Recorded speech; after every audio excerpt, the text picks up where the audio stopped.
I just want to do a short little video today on MK Ultra mind control on some pro athletes.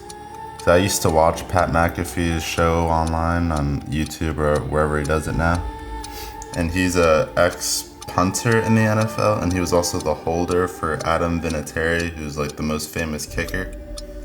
In this video, it's kind of strange. He compares him to Tiger Woods, and Pat McAfee says he was like the caddy for Tiger Woods, which Tiger Woods also is going to be an example in this video. Direct comparison to exactly what they mentioned in here. The same game, man. Didn't he used to tell you that he'd like black out too and not just like not remember like what you were saying to him or even that you were talking to him? Yeah, he tells me whenever I told this story for the first time on a show or whatever, and he told me, like, when he laughed, he heard about it. He was like, I don't recall that at all. And I was like, oh, it's even worse. Like, you, you don't even remember. But that is why the GOATs are the GOAT. That is why Tom Brady turns into that legendary savage finisher at the end of a game. That is why Michael Jordan gets the ball in his hands. That is why Adam Vinatieri is the guy you want kicking the final second field goal. That is why these people are just different animals. I'd assume there's special forces that are like this. I assume there's different individuals in different professions. There it is. Professions that are like this. But Adam Vinatieri is the guy that has it. I tend to have these blackout moments where I don't remember. I know I was there, but I don't remember actually performing the golf shot. The athlete in the peak performance zone is really in a kind of a heightened state of awareness, an absorbed focus. I get so entrenched on the moment.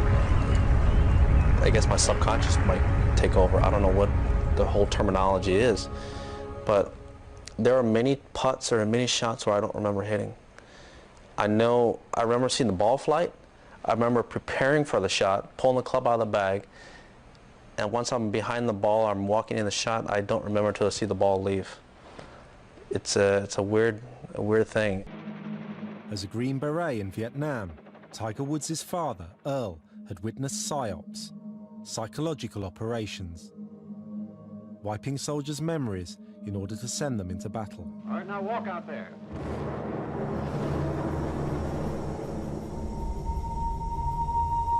Earl wondered what would happen if he used the same techniques on his son. Ready, relax. He hired a military psychiatrist who could reprogram Tiger like a computer. Relax. No wait, no pain. This man was Captain Jay Brunzer. Brunzer embarked on a bizarre and extraordinary program to hypnotize Tiger before he played. In a rare interview, Tiger talked about how he would forget whole sections of tournaments. Notice that Pat McAfee mentions the special ops military. He knows that the military is behind this, and he mentions all the top level athletes doing the same thing. It's almost like Pat McAfee is well aware of what MK Ultra mind control is, and he's just trying to subliminally tell people, you know? I don't know, he might have no idea, but man, he is spot on. He is 100% on the money, so I don't know, man. I'm going there to meet a guy called Tommy Burnt Biscuits, who was Tiger's first caddy.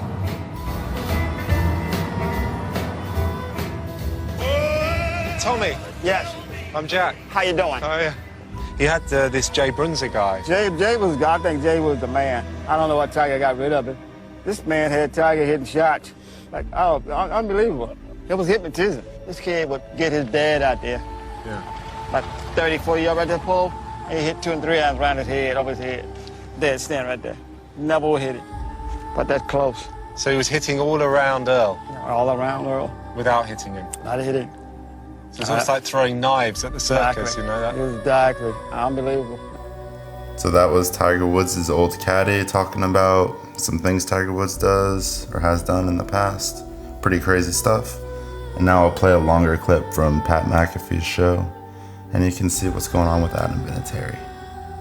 The first time I jogged out for a game winner with Adam Vinatieri was a magical moment for me to remember, oh, this is why this guy is this guy. I assume Michael Jordan has the same type of thing. I assume the legendary finisher Tom Brady probably has this mindset. That's why you see those fourth quarter drives. They probably become different humans. When we're jogging on the field, when I normally just keep it light, even whenever I punt big situations, I like to be light. Like I like to, I like to feel good. Nothing's too big. If you make yourself in a situation in practice, you feel like you're there. We're jogging on the field. I'm like, all right, old man. Hey, you put this through. I'm going to celebrate real hard. Like this is for a game winner. And Vinatieri is not saying nothing. Okay. And I look at him. I thought he didn't hear me. It was a little loud. I'm like, hey, I'd like to celebrate tonight. So let's go ahead and knock this through. And he's like not saying anything. He's not even looking at me, right? He's just walking on the field. I'm like, all right, I guess he can't hear me. So we go sit down, and I'm like, we have a brief conversation. I'm like, I think we just go right down the middle, man. There's not much wind or anything. And he says nothing. I'm like, all right, I'll go to hell. Normally, would he say something? Yes. He'd be like, I agree, buddy. He'd be like, sounds good. And then I'd even say, like, hey, I think we're going a foot inside the right up right here because we got a nice hard right to left wind. Yeah. There's like a full conversation, right? And he'd be like, okay, you got it. There's a full give and take there. We're a team. We're literally a team out there. And I took that very seriously, that I could, maybe help the GOAT be the GOAT just a little bit more, because I was a former kicker, so I could have been there, done that. Not that I was anywhere near as good as him, but I think he appreciated my mindset coming from a guy who kicked before. Like, hey, if I were you here, I would go right center and just let that thing draw in, and he's like, all right, got it. And that's what we did. So for that game winner, I'm jogging out there, cracking jokes, nothing. He's just literally just marching on the field. Then I get down there, I'm like, I think we're just going right down the middle, bub. You're hitting the ball clean today. Nothing. And I'm like, all right, here we go. And then we get lined up. I count everybody on the line. I'm like, yeah, we're good. Look at the play clock. We get nothing but time. All right. I'm like, you ready, old man? And he says nothing. I'm like, you ready, old man? And I look back, and I'm just looking at the eyes of a stone cold killer. Just eyes are just straight locked in. I'm like, oh, well, damn, here we go. Sit, bang. He kicks it, and it beautiful ball, obviously. I mean, it goes right down the center, and then he does this fist pump thing. And at that point, I was like, I gave him like a headbutt or whatever, hadn't braked. And then as we're jogging off the field, I'm like, oh, you become a different guy. Whatever. He's like, what do you mean? He's like, what do you mean? I'm like, oh, I got to go kick off, but we're going to talk about what just happened there. And I come to the sideline, I tell him that whole story. And I think they even caught him on camera, like laughing or something. They're like, yeah, you should be happy for that game winner. He was laughing because I was telling him, like, yo, you become a serial killer, whatever you And I learned at that moment, that exact moment, I'm like, okay, so that is why Adam Vinatieri is Adam Vinatieri. He has this switch that he was able to look at that. The picture that is being shown right now is probably after a massive game-winning kick. Look at his face. Look at me. I am so confused on why he isn't just giving me a little bit of love. You literally are his caddy. Yes. And he's Tiger Woods. Yes, that's exactly what it is. As a holder, that's exactly what you are. All right, I'm going to show you guys a few more clips from other people like Mike Tyson, and I don't know, we'll see what else I find, but there's a bunch out there. I mean, I've posted other ones before too, Draymond Green, Al Roker. I mean, there's tons, but these ones are probably the best examples in my opinion when they're really giving the interview and their perspective on it, and like they're just alluding to it, but they don't actually say it.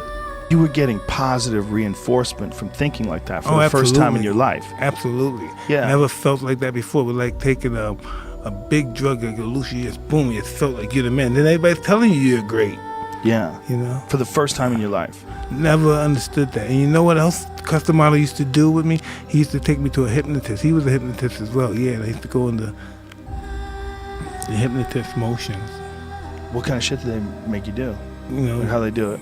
You relax, you go under, you totally focus on blackness, nothingness. Right. And you go under and you're just being this savage, intelligent animal. You're just working, you're going to do this, you're going to be a ferocious animal, you're going to fight, punch both hands to the body, you'll use your jab, you're going to do this in ferocious fashion. And they seeked all that in me as I was younger. And you were like 12, 13 years old? Yeah. Wow. So they're putting you under and just teaching you that mindset. Yeah. Whoa. Did he give you any advice on how to shut it off? No. No. He was probably like, I don't have any time.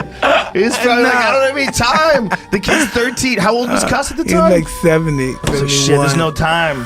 There's no time. I'm not going to teach him the off switch. Just hit the gas.